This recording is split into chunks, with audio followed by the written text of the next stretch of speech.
Good morning, boys and girls. Today, before we get started reading our next chapters, we're going to read chapters 7 and 8. I want to talk to you first about the assignment that you'll be finishing when you're done reading, and it is called a story map. And our story map we've seen throughout the year when we've been talking about plot, and plot is the action that happens within our story. And here with this story map, we've seen it before, but when we looked at it last time, it looked more like a roller coaster, or we've looked at it just in this triangle shape before, not necessarily like a mountain. So I want to make sure I go over it with you before we read the story so you know exactly how to work on this when you're done. So this one goes along with chapter 7. So I'm going to be reading to you chapter 7 and 8 today, but the story map kind of focuses on chapter 7. When we've talked about plot before, we've talked about how an author always introduces the setting and character of a story at the very beginning. Well, the author also does that at the beginning of every chapter in a novel. So the chapters that you read usually start in a different setting and sometimes with different characters. So when we start chapter 7, the author is going to introduce what characters are going to be part of chapter 7 and what setting is going to be. So be listening for that when we start to read chapter 7. Then the author is going to give us some actions that start to build, some choices that George might make, or some things that happen to him that start to get interesting. And that's why we start to go upward, because the author does these or shows us these different actions to take us to the climax. And the climax is the highest point of the action. That means that's the most exciting part of the chapter, or the oh my gosh part of the chapter. And a lot of times that can be the problem too. Then the author is going to give us some falling action. What are some actions that happen after that oh my gosh moment? Maybe the character is trying to solve a problem. What do they do to try to solve the problem? Or what are some things that happen after that big event to take us to the resolution? And remember, resolution just means solution. How did the character solve their problem? Or maybe our character won't be able to solve his problem, but how does that chapter end? Does he solve the problem or not? So when you're listening to chapter 7, be sure to listen for where is our main character. We know it's going to be George because George is our main character, but is he with anybody else? Where is he going? And then what happens that leads us to an oh my gosh moment? And then what happens to help solve a problem that George might have, or at least gets him out of the problem. So be sure to be listening in chapter 7, and then when you're done listening to chapter 7 and 8, go back, fill this in on Notability, and send it back to me in the assignments. You ready? Chapter 7. Just thinking about seeing the mummy made George happy. He went down 5 flights of stairs to G deck and practically skipped along the hallway toward the front of the ship. He ducked into doorways a few times to hide from the night stewards, but he had no trouble finding his way, not like Phoebe, who got lost walking from the dining room to the washroom. "Next time, I'll leave a trail of breadcrumbs, like Hansel and Gretel," she'd said, their first day on board. "How about lemon drops?" George had suggested. Phoebe had giggled. The hold was in the very front of the ship, past the mail sorting room, and the cabins where the stokers and firemen stayed. Too bad, George thought, that there wasn't time to sneak in and see the escape ladders. Luckily, there were 2 more days at sea. George walked right through the doors of the first-class baggage room and down a steep metal staircase that led to the hold. All around him were crates and trunks and bags neatly stacked on shelves and lined up on the floor. It took him a minute or two to figure out that everything was arranged in alphabetical order by the owners' names, and a few minutes to find the bees. And there it was, a plain wooden crate stamped with the words, "Mr. David Burroughs, New York City, contents fragile." George smiled to himself. This was going to be easy. He took out his knife and started to pry off the lid. He worked carefully, prying each nail loose so he'd be able to close the crate tight again when he was finished. He made it halfway around when he heard a strange sound. The hair on his arms prickled. It was the same feeling he'd had the night of the panther, that someone or something was watching him. George stared at the crate, his heart pounding. And before he could even take a breath, something leaped out of the shadows and pushed him to the ground.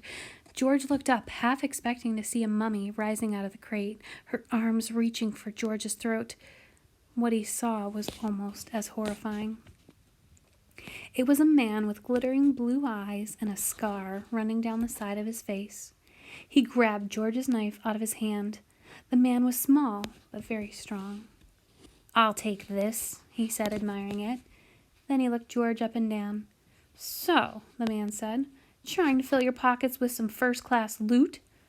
George realized he must be a robber. George had caught him in the act. No, I'm..." The man pointed to George's boots. "Which trunk did you steal those from? Cost more than a third-class ticket, I'd say." George shook his head. "I got them in London," he said, and too late realized he'd made a mistake. "Ah, a prince from first class," the man said with a hearty laugh. "Just down here for a little thrill? What's your name?" "George," said George softly. "Prince George," the man said, bowing in a joking way. "A pity those boots wouldn't fit me," he added, standing up. "But you do have something I'd like. Your key. Always wanted to see one of those first-class cabins." There was no way George would let this man up to the suite. He'd jump overboard before he'd let him near Aunt Daisy and Phoebe. "There's a mummy down here," he blurted out. "It's worth millions. It's in that crate." The man raised an eyebrow. George kept talking. "I thought I could sneak it off the ship and sell it in New York," George lied. "My father's business is bad. I thought if I could sell it..." The man looked at the crate. "I like the way you think," he said. He waved the knife at George and told him not to move. And then he quickly worked the knife around the lid. Obviously, he'd done this many times before. He lifted the lid off the crate, but before either of them could look inside, there was a tremendous rumbling noise, and the entire hold began to shake so hard that George almost fell. The shaking got stronger and stronger, the noise louder and louder, like thunder exploding all around them. A trunk tumbled off a shelf and hit the scar-faced man on the head. The knife clattered to the floor, but George didn't try to get it. Here was his chance to escape. He spun around, ran up the stairs, and darted out the door. If you want to pause this video now, you can to fill out the information for Chapter 7. Think, what was that climax? What was the, oh my gosh, moment of this chapter? And what were the events that led up to it? What did George do that led up to that moment? And then what happened after that moment for George to find some kind of resolution? I don't know that he really solved his problem, but he did find his escape, didn't he? So if you want to pause, go ahead and pause now and then come back so we can read Chapter 8. Chapter 8. George ran as fast as he could down the hall. He heard shouting behind him, but he didn't stop until he was back on B deck, safe again in first class. A steward hurried past him with a stack of clean towels. "Good evening, sir," he said. George nodded, out of breath.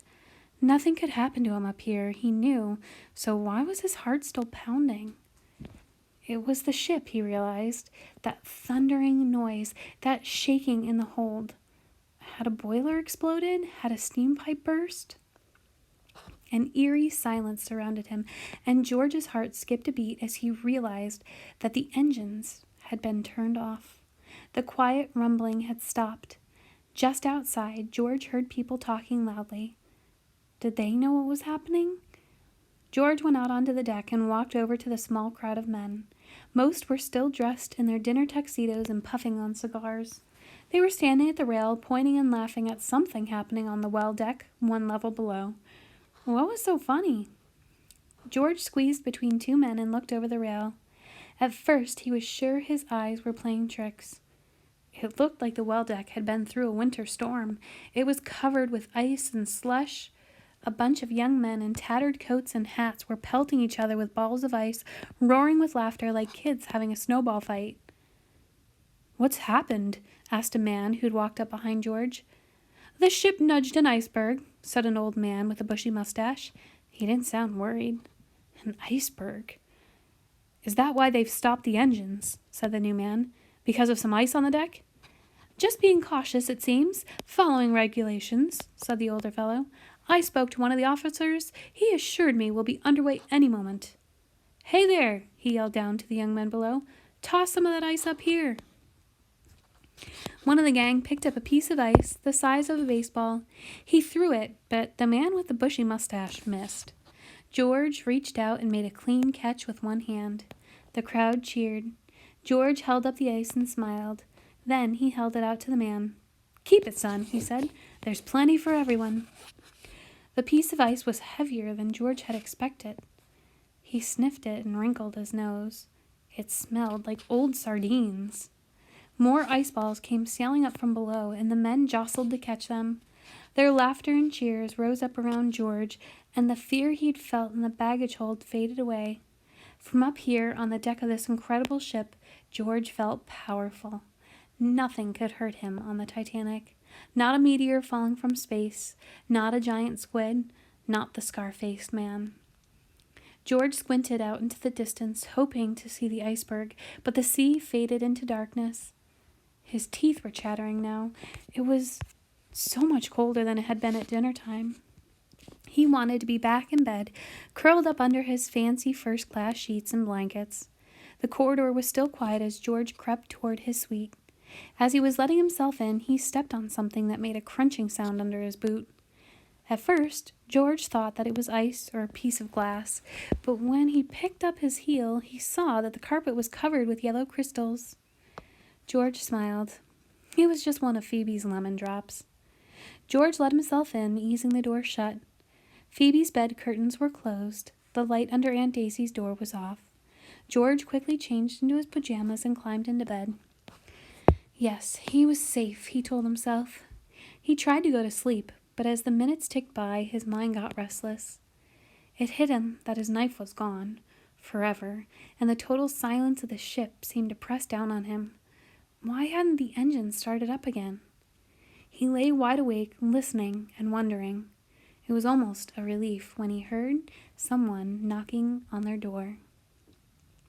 All right, boys and girls, I will see you back here shortly in the next couple of days to check out chapters 9 and 10. So make sure that you finish the story map for chapter 7 and send that back to me in Schoology. I hope you have a great day. I miss you. Bye.